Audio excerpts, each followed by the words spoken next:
Good afternoon, everyone. Hope you're having an amazing day and hope you guys are enjoying the weather.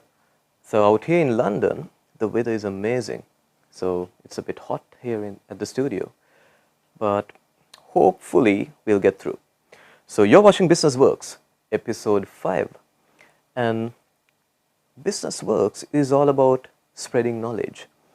We talk about business topics, especially we are focusing on the technology side of businesses and how technology will evolve businesses and provide opportunities for you business owners.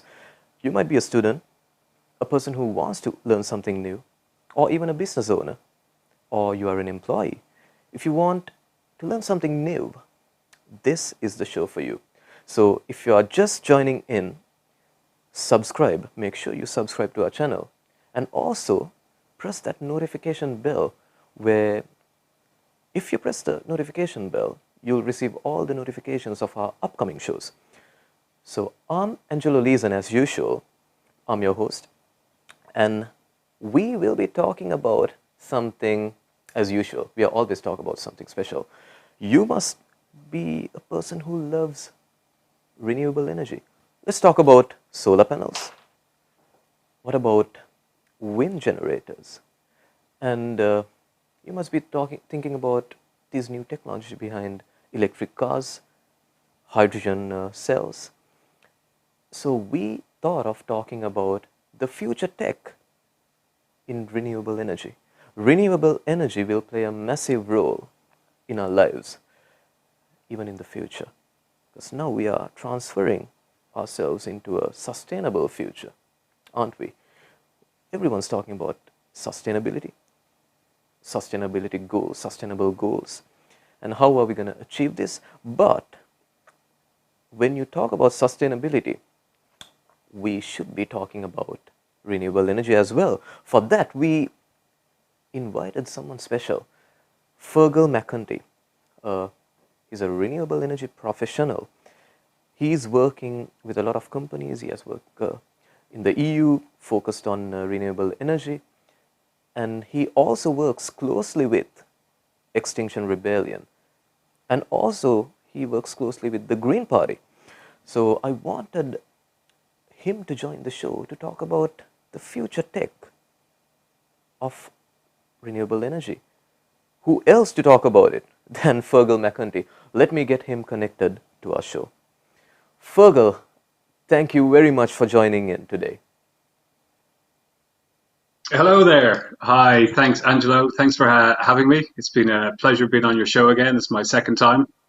Indeed, first we were talking about sustainability and all. Was it sustainability, Fergal? The first show was. We talked about everything, covering Indeed, sustainability, renewable energy, climate crisis. indeed, yeah. And today we have a really special topic. And before we speak about this topic, Fergal, can you let us know about what you do currently? I know that you work closely with the Green Party, Extinction Rebellion, and you work. You have two. You are working. You are a co-founder of several companies, and you work with a lot Yeah. of renewable energy companies. But can you let us know a bit about yourself and what you do right now? Yeah. Well, so about in 2003, I was first made aware of the ecological climate emergency. And in 2006, I decided to actually change my job from a surveyor. I retrained in renewable energy in Centre for Alternative Technology in Wales. I did a master's, and then I set up a company installing solar panels, heat pumps, and solar thermal systems here in London. I was doing schools, churches, people's houses, and I also got to spend a lot of time working on EU educational projects in wind turbine maintenance and education around sustainability. So very luckily, I've got to spend time in Germany, in Portugal, in Turkey. I've worked in maybe 10 different countries. Currently, at the moment, I am working on large-scale solar projects in South America, in Brazil. Unfortunately, because of the COVID-19 crisis, everything is being put on hold at the moment. As you can imagine, Brazil is a very sunny place, so ideal for solar. And also, I'm very interested now in looking at more about renewable heat here in the United Kingdom, because it's one of the biggest energy users in this country is heat, and we need to decarbonize as quick as possible. Perfect. And also talking about what you do, can you also tell us a bit about your involvement with the Green Party? I know there's a lot of conversation about what they are doing, what their focus is in this particular Well, environment. it's quite. I never in a million years thought I'd end up in politics. So just before Christmas, I found that I was a parliamentary candidate for Putney, and the reason I stood as a parliamentary candidate was because I realised not enough was being done about the ecological climate emergency. I follow very closely the science, and the science is very clear. The IPCC, which is the International Panel on Climate Change, has given its starkest warning yet to humanity that we need to act. We need to act now. We need to act like it's an emergency, like COVID-19, and we need to give it the same importance. We've got a very small window of opportunity to decarbonize this country and globally. So the other parties, simply the policies that they have in place is not enough. Labour is okay. Conservatives are absolutely awful. By their own admission and by their own government report, if we follow what they've got in plan in place, we're actually going to be heading towards 3.5 degrees of warming, which is pretty much end of humanity. So we need to act. We need to act now, and we need to take bold decisions. So collectively, if you're watching this, you need to get informed. You need to educate yourself about what's actually going on. You need to understand a little bit about the policies that are in place. To give you an idea, with COVID-19, with the bailout, 16.8 billion have been given unconditionally to fossil fuel companies. That's airline industries, car manufacturers, also textile companies, fast fashion, with no strings attached. Okay, so they've given them 16.8 billion, and these companies are the companies that are actually fueling fossil fuel, are fueling the ecological climate emergency. They're all high intensity fossil fuel companies.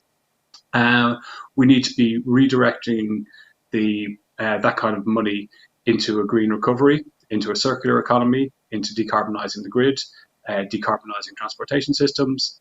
There's so much more we can be doing. So that's how I ended up getting involved in politics, and it's using my information that I've learned from my studies, doing my masters and teaching, and to try and educate people about what we need to be doing and where we need to be focusing our attention.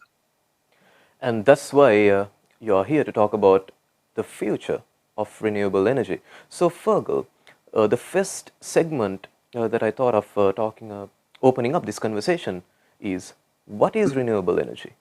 What is it? So renewable energy is energy that can be replenished in the time of human life. So we normally look at about a 5 or 10 year period maximum. So compared to fossil fuels takes thousands, and in some cases hundreds of thousands of years to form. So peat bog might take 5,000 years to form. Coal, oil, gas, it can be hundreds of thousands or millions of years to form. So renewable energy is a form of energy that can be replenished in our lifetime and continuously, and is not a fossil fuel. Right, and we also have some slides that you wanted us to provide. You can let us know. Yeah. And it's going to be.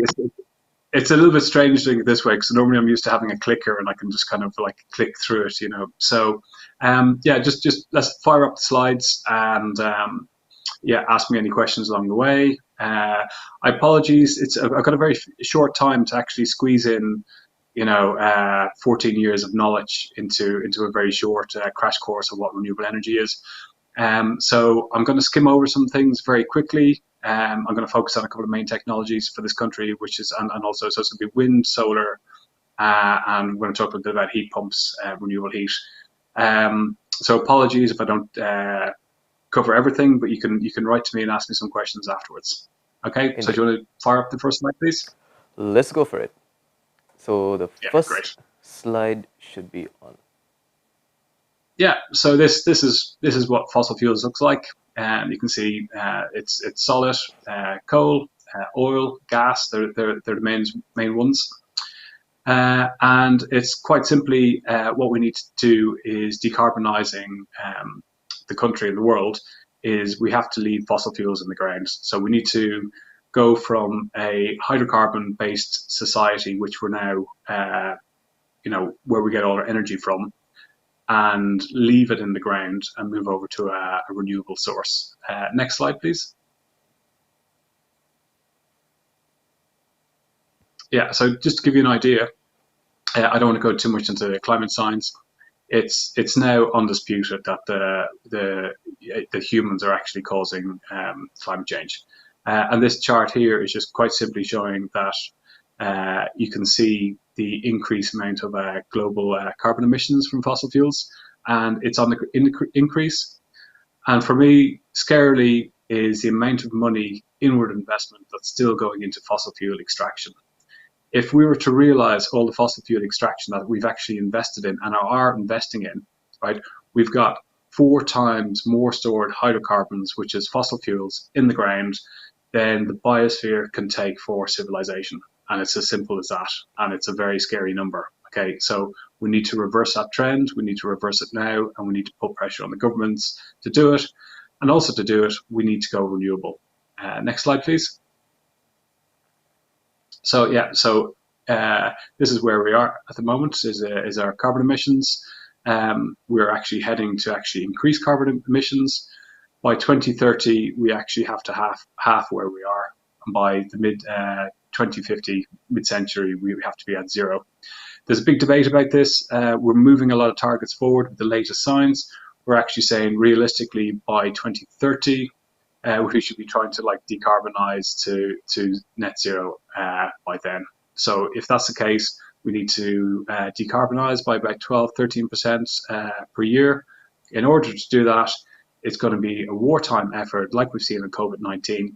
And we need to focus all our attention, all our political attention onto it, all our financial attention, and our young brains. So we need people like you who are watching this to figure out, where can I fit into this? What can I do about it? How can I be part of the solution? Next slide, please. So yeah, so this is I just love this. Okay, what is renewable energy? Well, nearly all of it comes from this giant ball that we've got in the sky called the sun. It's quite amazing. It's a giant thermal nuclear reactor that's it's going to be going for another 5 billion years. So most of it is solar energy coming from the sun. Renewable energy also comes from geothermal energy, which is deep geothermal is inside the core of the earth, where you dig down a couple of kilometers and you've got heat. We've got a couple of examples in Devon. They're starting to do that. Iceland, they use deep geothermal. And then we also have gravitational, which is tidal. So the tides go up and down twice a day, and we also we can harness that energy. But just to give you an idea of renewable energy, right? I'm going to have to read it out here because it's each hour, right? 430 quintillion joules of energy from the sun hit the earth. Okay, and that's the equivalent, right, of all humans, all the energy that we use for everything is 410 quintillion joules. So 1 hour of sunshine, if we can harness it, is enough to power the world for all our energy needs. Just 1 hour, that's all we need to harness. Next slide, please. Right. And Fergal, we are going to go for a quick advert break so we can talk about the Okay, current fantastic. technology. So, ladies and gentlemen, we'll be back after this break talking about the current technology around renewable energy. See you guys after this break.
This is my dad.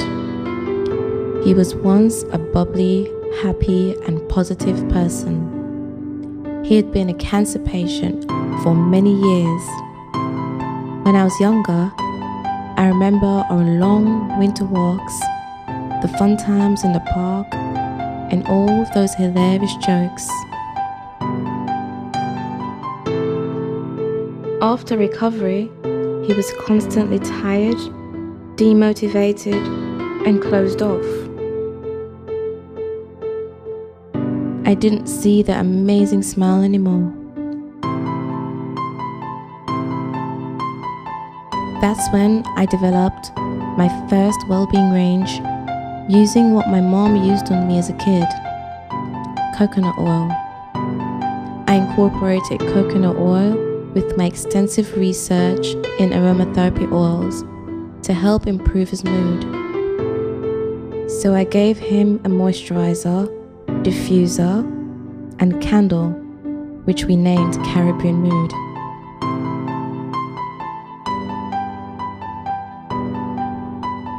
I saw a difference in him, and I saw the amazing smile he used to have.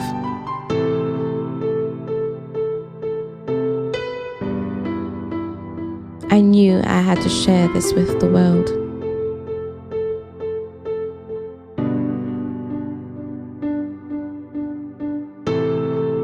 Okay, giving the organic lifestyle you deserve.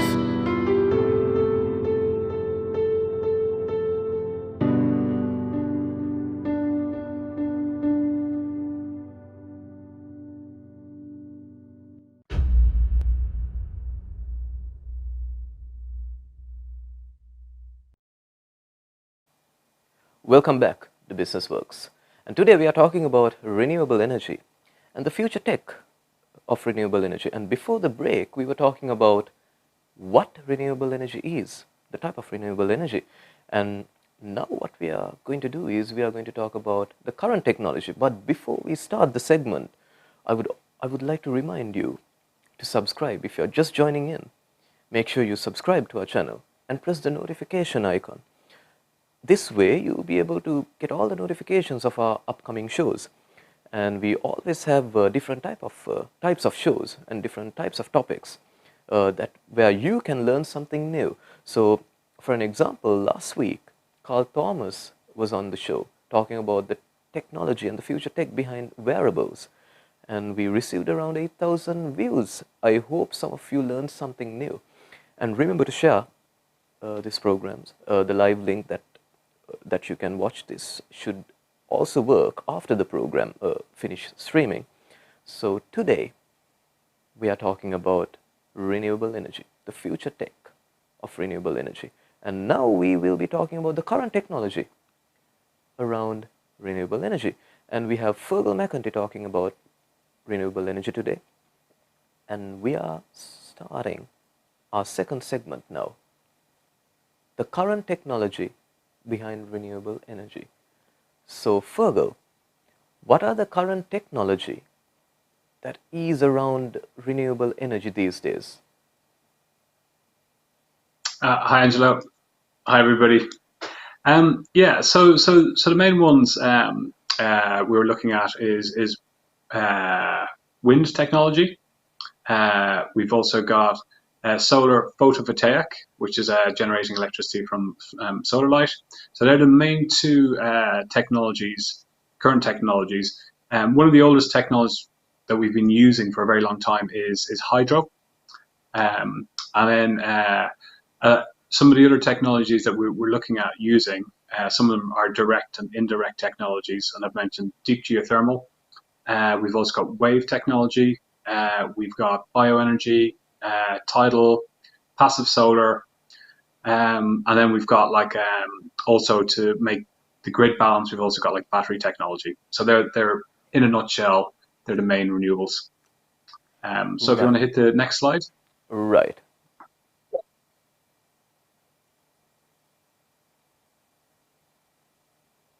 There we go. Oh yeah, there we go. Yeah, that's what I've just mentioned. Just go straight on to the next slide. We'll jump into wind. So wind in the United Kingdom. So the UK is actually the windiest place in Europe. We've got about a quarter of all the wind resources. So that means all the natural wind energy. So when you're walking around the streets and you're out and about and it's a nice windy day, what we've got is we've got this fantastic resource in the North Sea. And because the wind is actually, you get better quality at sea, and you get higher wind speeds as well. And also there's no buildings in the way, and there's no problems with planning permission. So the two types of wind we have is onshore wind. So that's when you see a wind turbine on top of a mountain, and offshore wind like this picture that you see. So the United Kingdom is the #1 country in the world at offshore wind technology, and we're building more and more and more.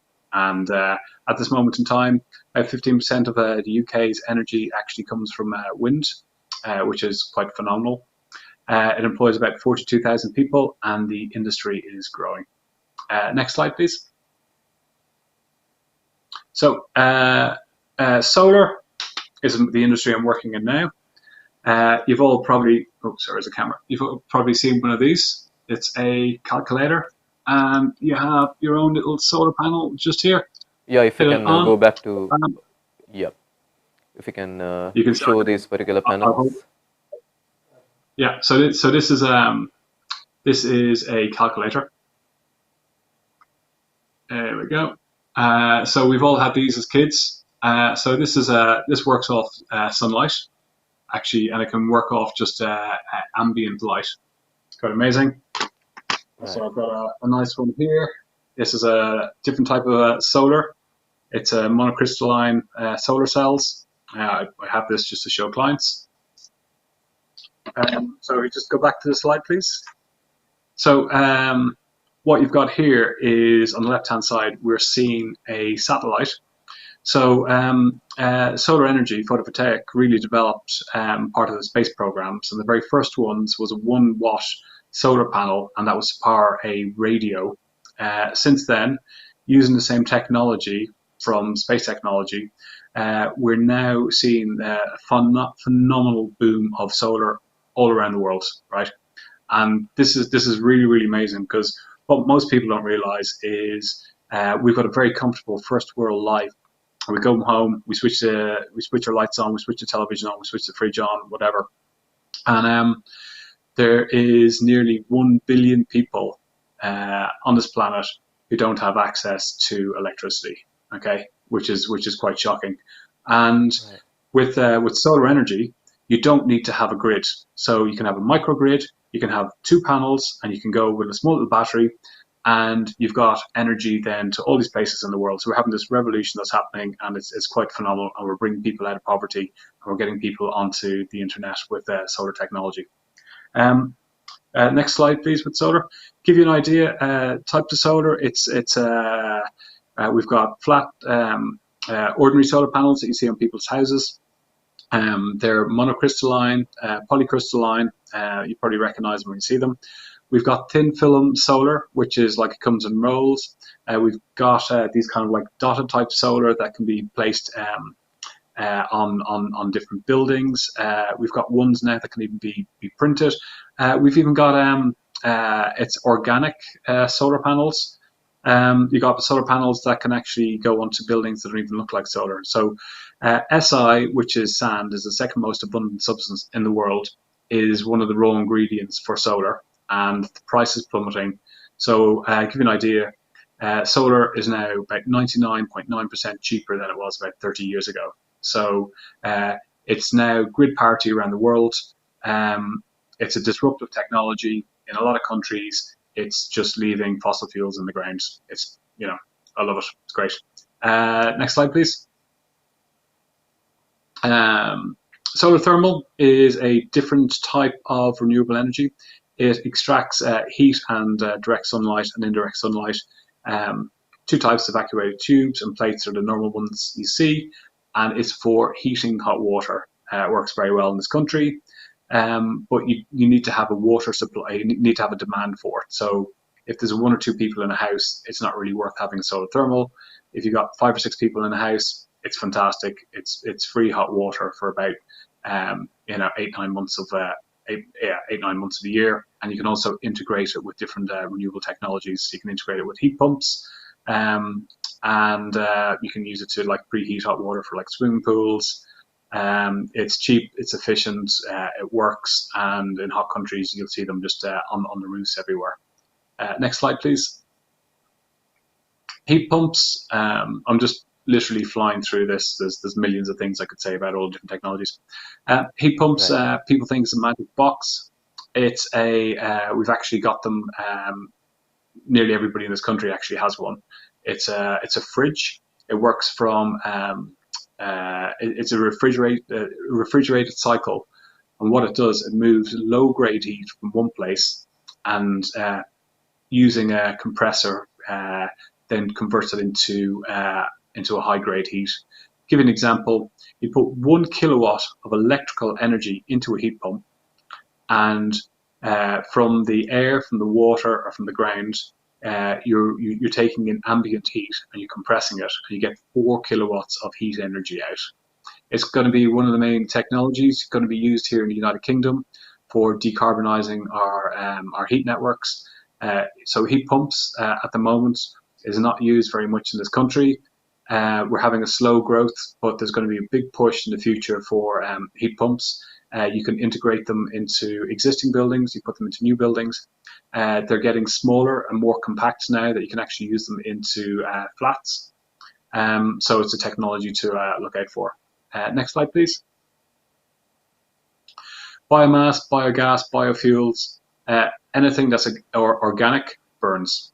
It's quite simple. Humans, we've even got, they're even be able to recycle energy where bodies are cremated.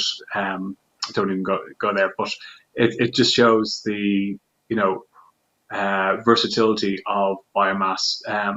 The first forests that we had, when we started burning things, you'd burn it, carbon dioxide goes into the atmosphere, it gets absorbed by trees grow. So it's in its simplest form, it's 100% renewable. We have problems in the United Kingdom of use of biomass because we use it for big power plants like Drake's power plant, and the type of wood that we're using, there's questions of actually whether it's sustainable or not. So used with pellets, you can inject air into it. It's a highly efficient way of actually burning biomass. It produces hardly any residual. If you don't burn it correctly, it produces toxic gases like NO4, SO4, which is carbon monoxide. But biomass is very important because you can also create biogas. We've got anaerobic digestion. We can get, in this country, we throw away about a quarter of all landfill is taken up with food, right? And it's absolutely crazy the amount of food that we throw away in this country. We could actually collect that separately, and we could bring it to an anaerobic digestion, which will actually gasify the waste and be able to put it into a fuel that we can use. We've also got things like green grass, which is converting grass into a form of biogas that we can use. So loads and loads of work going around biomass, biofuels, biogas, and also algae growth as well. So that's something to look out for. Next slide. Hydro. I mentioned hydro earlier. This picture was taken in Brazil on one of my projects. It's the second largest hydro plant in the country. And while I was over there, it's actually only working on 22% efficiency because of drought. So big hydro plants, they take a very long time to build. They cost a lot of money, but once they're up and running, they produce a phenomenal amount of energy, providing that there's enough rainwater. They have a problem with fish. They stop fish migration and also build up of silt. So moving to the future, we're trying to move away from large scale hydro plants because they can cause problems.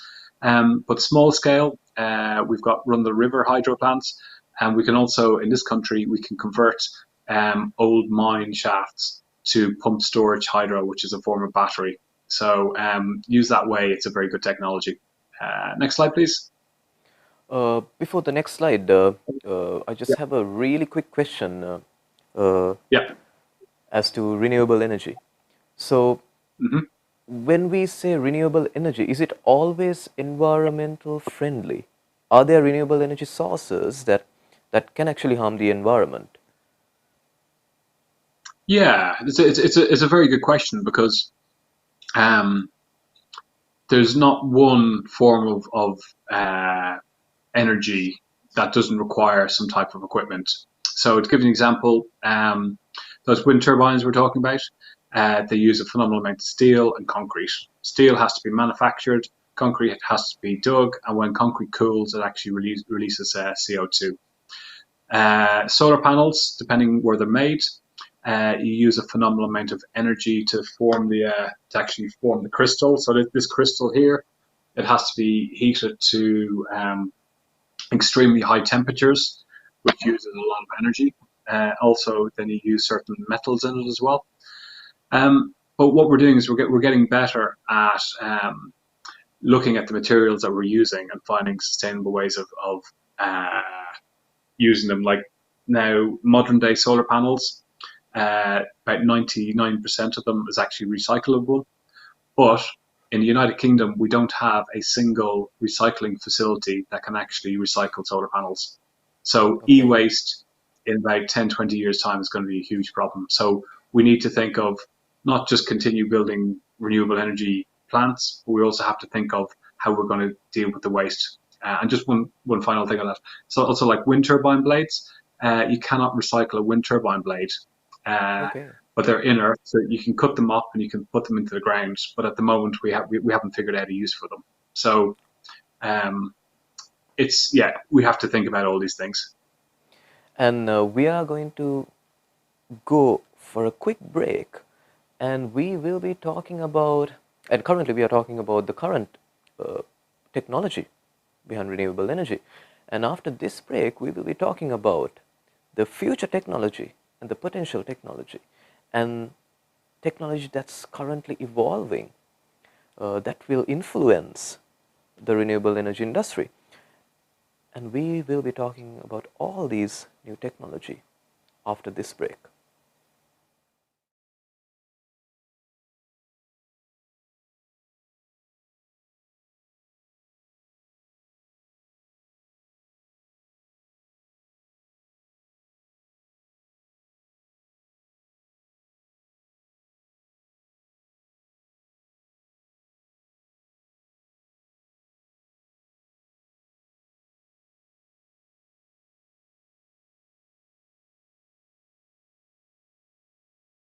AI Infinity really is about helping companies to enable them to use AI at the optimum level and to be more AI-driven companies to solve complicated use cases about the fraud, an example, or maybe customer engagement, facial recognition, and we just wanted to help them to be that.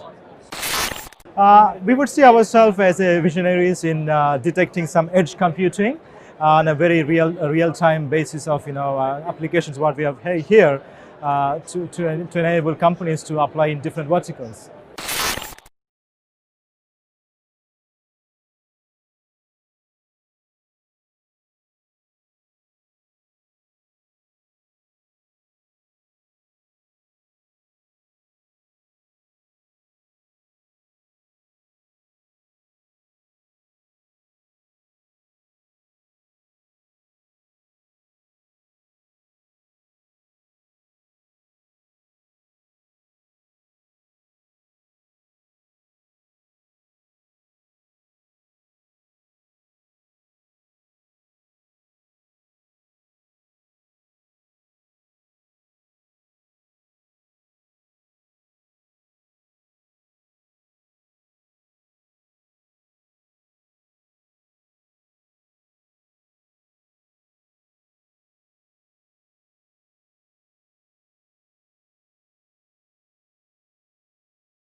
Welcome to BusinessWorks, where you learn something new every week.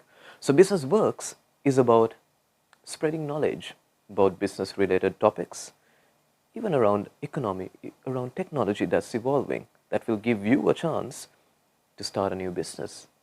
Maybe you'll start your own business. Maybe you'll learn something new that will be helpful for you. So BusinessWorks is all about knowledge.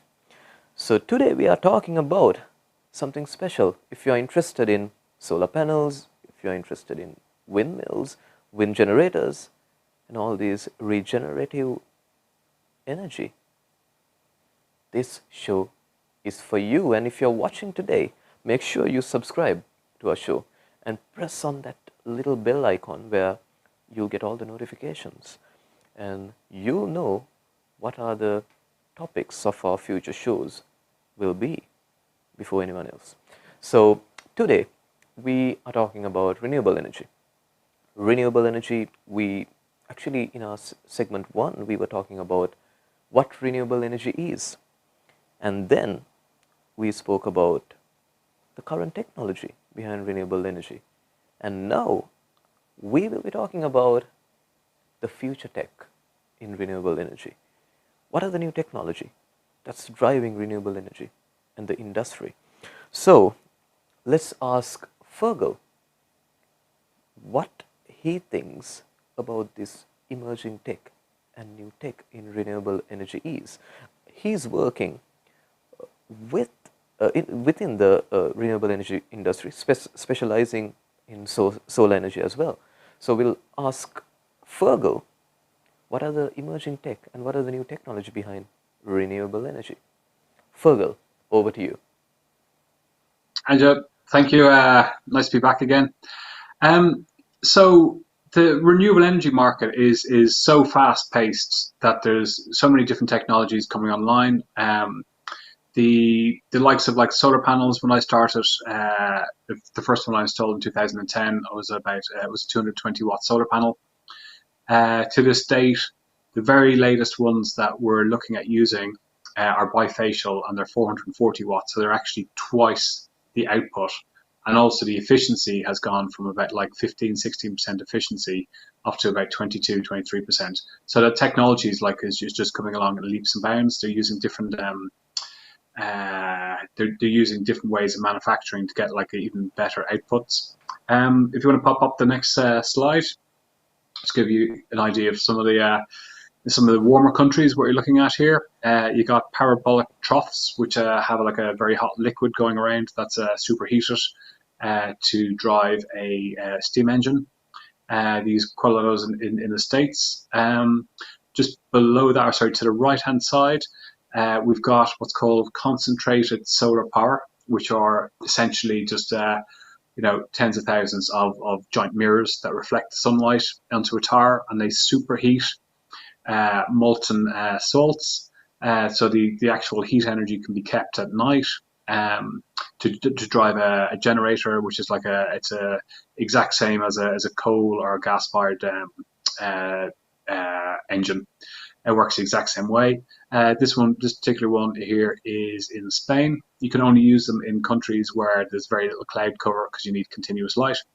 But this kind of technology, the likes of desert tech are talking about, you could cover big areas of the Sahara Desert with plants like this, and use superconnectors to connect on a super grid to connect all of Europe. So it is actually possible to make the whole world 100% renewable. It will cost a lot of money, a hell of a lot of money, and a lot of political will, but it's technically feasible to actually do it. So yeah, solar is going to be the most disruptive renewable technology we're going to see. It comes down to grid parity as well. The fact now that solar in most countries is actually the cheapest form of energy. Yeah, we'll go on to the next slide. I'm going to talk about the future of wind. Wind is just absolutely phenomenal. The scale of what they're building in the North Sea is it just blows your mind. We see here now the latest wind turbine. It's a 12 megawatt wind turbine, and it dwarfs the London Eye. All right, you can see here on the Right. scale. And like one turn rotation of that will actually power a house. So yeah, so we're looking at building like literally tens of thousands of these in the North Sea. Next slide, please. Yeah, tidal energy. In the United Kingdom, we've looked several times at building tidal lagoons in Swansea Bay. It hasn't happened yet because of cost, and also like there's a couple of other factors, but costs and whether or not we want to spend the amount of money and whether or not we get the payback. But if you look at the payback over 60 years, it actually works out compared to nuclear. But there's smaller technologies we can use. We can use tidal barges, tidal streams. So United Kingdom has the second highest tidal range in the world. So we've got a huge amount of energy we can use there. Next slide, please. And quickly, Fergal, just to inform our viewers, we are getting actually loads of questions, and also I would like to inform our viewers that if you have any questions, type it down below. You can say we have got some questions coming in. We will be answering all these questions in segment 4. After this segment, we'll have a Q&A round. So make sure you comment all your questions, your comments or any questions or any thoughts down below in the comment section. Sorry about that, Fergal. Over to you. Yeah, no, it's fine. I think I'm talking too quickly. I'm trying to ram in everything in a very short space of time. Yeah, next slide, please. Let's see where I'm. Yeah, so the future. The future is intermittent energy supply. Right, we can put solar panels onto houses, buildings, schools here in the United Kingdom. So far, we've got just under 1 million local installations, which are little microgrids in themselves. Then we've got wind technology, we've got wave technology, we've got hydro, we've got biomass. We've got all these different technologies, renewable technologies. The main problem with renewable energy is it's intermittent. So that means it's not a constant form of supply, because on a cloudy day or in the middle of winter, we're not going to get solar energy. And also on some summer days, it's not going to be very windy. So we have this like a supply and demand. So that's where smart grid technology comes in. It's where we start linking up all the supply and all the demand, and we got all the different technologies all talking to each other. So we could have an electric vehicle plugged in, and then when it's extremely windy and we've got oversupply of electricity, then all the electrical vehicles in the country or in certain regions then all start charging. Then there's a lull, and what will happen is you can actually use some of that energy that's in a car that's sitting in the garage plugged into the grid, and you can actually drain some of the energy out of that, or you can have a battery technology at home. You can also have in peak demands, you can actually switch off electricity demands in factories, and when we use these clever ways of actually balancing the grid. So smart grids is literally you can have your appliances at home all connected when there's a energy demand is very cheap. You can have things like your computer's being charged, and then when energy demand starts increasing, then you can have things like your washing machine might switch off for like an hour or two till the electricity is cheaper. Next slide, please. Future technologies and opportunities. I'm just going to talk a minute about this because what we're going to see is we're literally we're going from a hydrocarbon based economy to a renewably based economy, okay, and we're going through this huge transformation. So all the systems that we have in place at the moment are all going to be replaced, right? We have to rethink our relationship to energy, okay? So in order to do this, the likes of balancing the grid, we need to have battery technology, and everybody has heard about the Elon Musk with his new electric cars, whatever. That in itself, there's a lot of problems because lithium ion is a finite resource. So we cannot just replace all the cars on the road, all the hydrocarbon cars, with electric vehicles. It's just not going to happen. So we have to look at different battery technology. We got salt batteries, we've got organic batteries, we've got solid state batteries. It's a huge industry that's taking off. It's something very interesting to look at. We got green grass being used for like a storage as well. Hydrogen, so you convert excess amounts of energy from the grid, and it converts water and breaks it down and into gases, into hydrogen gas, and you can use that for storage. So And there's just to ask you a quick question, yeah. since you're talking about the battery technology. So I have, I'm a huge fan of solar power. I have my own project going on with 3 small solar panels, and I have my own very old battery, like those car batteries where they use lead acid batteries. So the thing is, the biggest concern right now is the energy density, right? Even lithium ion, the energy density of those batteries aren't that great to use even in cars. Now people say one of the Tesla cars can run around 300 miles from a charge, but still we are at a standstill, isn't it? Like, unless people come up with new battery technology with higher density batteries, it's a standstill, isn't it? Will this battery technology affect or help drive this renewable energy technology forward, or how is this linked with the current topic that we are talking about? Yeah, listen, balancing the grid, cracking energy storage is the biggest thing that we need to be looking at. Okay, and as I was saying about intermittent energy supply, when we don't have energy, we need to figure out how to store it.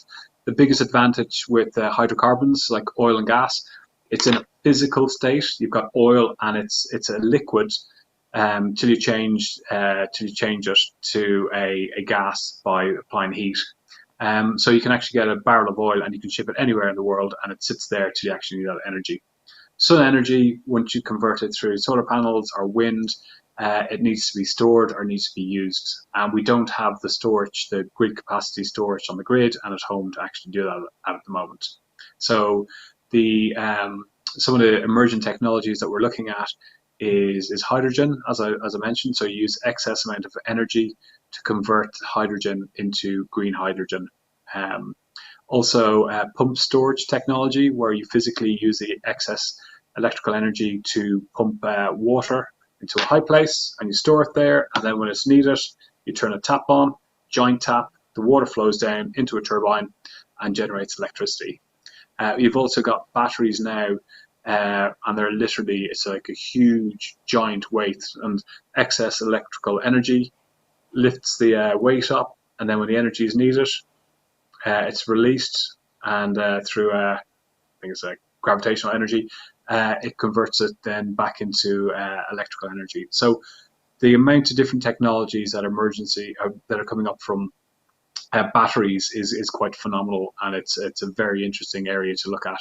So we need to get brains on it. If you're thinking about doing something out of an engineering background, look at maybe seeing if you could get into battery technology. Right, perfect. And right now, we were talking about the future technology, and Fergal was explaining about the future technologies that we will be seeing in the future, and what are the research behind some of these energy, types of technology that harnesses different type of energy, and what we will be seeing in the future. And now, the most important part of our conversation, the Q&A round. We have got some questions from some of you guys. And if you are just joining in, this is your time to type in the question down below in the comment section. So we will be back after this short break.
AI Infinity really is about helping companies to enable them to use AI at the optimum level and to be more AI-driven companies to solve complicated use cases about the fraud, an example, or maybe customer engagement, facial recognition, and we just wanted to help them to be that.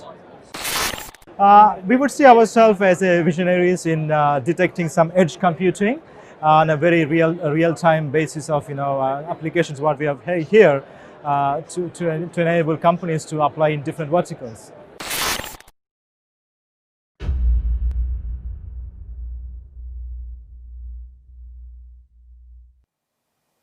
Welcome back to BusinessWorks. I hope you guys are enjoying the weather out here in the UK. We are having amazing weather out in London. And if you're joining from some other country, hopefully you are having a good time too. And today we are talking about renewable energy. And we actually spoke about what renewable energy is, and then we spoke about the current technology. And then we spoke about the future technology behind renewable energy. So we have Fergal McEntee talking about renewable energy, and we have come to our last segment, which is the Q&A segment, where you get the chance to ask questions, and we will be answering your questions. So we have our very first question from Alexander Paul. Alexander was one of our guests in our very first episodes of season 2, which we were talking about sustainability. If you haven't watched that, make sure you subscribe to our channel, check out all our past shows. Even this show, after the stream, you'll be able to watch the show using the same link. So make sure you subscribe, and especially press the notification icon where you get all the notifications of our upcoming shows. The first question from Alexander: how will they solve inefficiencies of solar and wind energy, especially if you consider the space that it takes? So let me connect Fergal to our studio. Fergal, what do you think about the inefficiencies of solar and wind energy? Alexander, thanks for that question. So inefficiencies, right? So you've got to look at the better way of looking at things is the levelized cost of energy and energy payback. So quite simply, we don't have the space in this country to provide energy from solar. We're a small island, a lot of population, and we're competing with agricultural land. You can put solar panels into fields, you can space them out, you can still have grazing animals, so you can integrate renewables with existing buildings, which is a great use. If we used all the roof space in this country efficiently for solar thermal and solar PV, photovoltaic, it would greatly contribute to the amount of energy that we need to use. Energy efficiencies, people get mixed up when you say like a 22% efficient panel. It just means that the amount of sunlight that hits the solar panel, you can only harness 22% of that energy to convert it into electrical energy, and it's the same as wind. So wind in this country is over a certain wind speed, and it's economically viable. In fact, so economically viable, it's about 3 times cheaper than nuclear offshore, and onshore wind is actually the cheapest form of energy in this country. So it's just a question of planning and actually working with people and communities and groups and town planners and figuring out where everything's going to go. So, but there is a lot of roof space out there, that's not being utilized, and there's a lot of brown sites that are not being utilized. And we've got the whole North Sea. If we cover the whole North Sea in wind turbines, which we can do, we'd have enough energy for this country 10 times over. We'd be actually exporting energy. And also, just to add to that question, Fergal, so when you talk about wind turbines, and I've heard that it's harmful for some birds, migrating birds, and I've read this. Is this true, or is there a way of overcoming this? If so, is there a way of overcoming this issue? Yeah. So unfortunately, some birds get killed by wind turbines. Um, but in this country, the biggest killer of birds is actually cats. So it dwarfs it. So like um, also when you're planning a wind turbines, when you're planning a wind farm, what's taken into consideration is the migration patterns of birds. So quite a lot of environmental studies go into where wind turbines are going to be sited.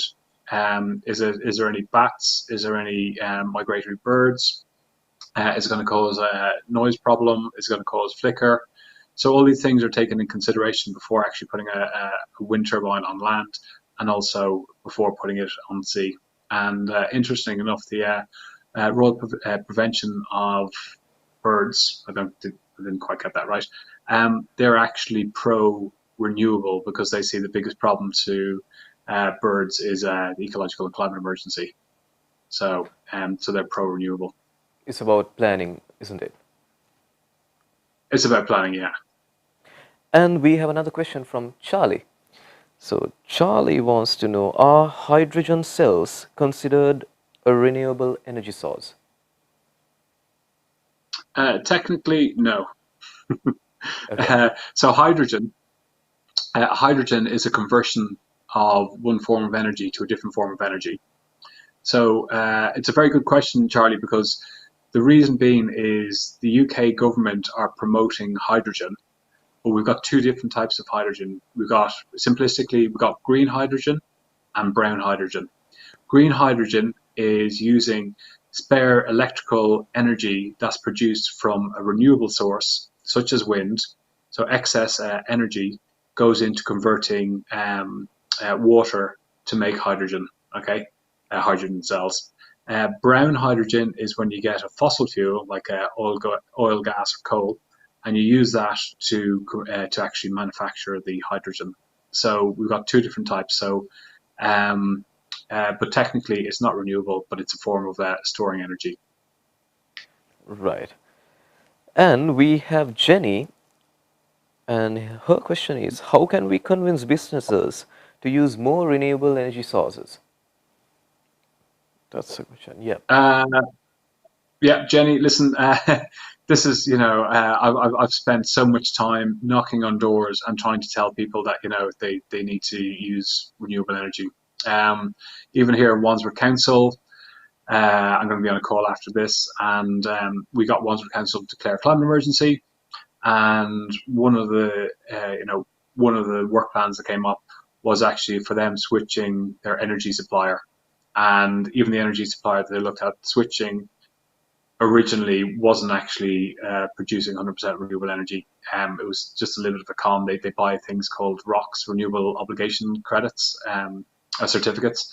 But I think it's about conversations, and I think a lot more people are understanding the impact. And a good way of selling it to businesses or individuals is if you can take away replacing your energy that you're getting from electrical energy that's coming from fossil fuel source and go 100% renewable. Like I'm not going to name any companies here. There's a couple of really good companies out there, and then straight away your carbon emission, it goes down to zero.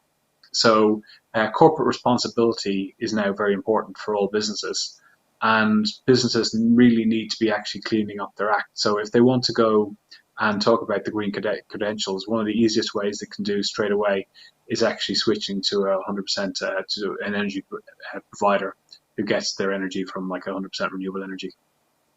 Right. And there's another question. This is from me.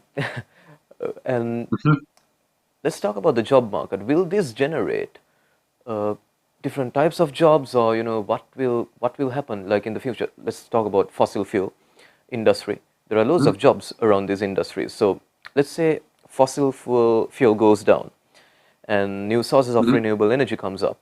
Will there be job issues? Will people lose jobs, and will there be more opportunities, or will there be issues in terms of getting jobs? What will happen to the job market? Yeah, absolutely. This is one of the debates that goes on, and people are going, but like the amount of job creation that we get from the North Sea, oil, gas, and coal. And realistically speaking, right, there's been studies done by, I think it's Bloomberg Finance and McKinsey. Can't exactly remember but the studies have proven, right, that for every pound or dollar that you put into renewable energy, you get the equivalent of like $2 back out in terms of like job creation. So you actually generate more jobs, and you generate a better, more stable economy investing in renewables than you do into hydrocarbons. And hydrocarbons is extracting energy from the ground. You're just drilling in, extracting it, moving it, burning it. Renewable energy, it involves like the likes of like decarbonizing the grid in the United Kingdom. One big coal fire station, you need to have like hundreds and hundreds of giant wind turbines.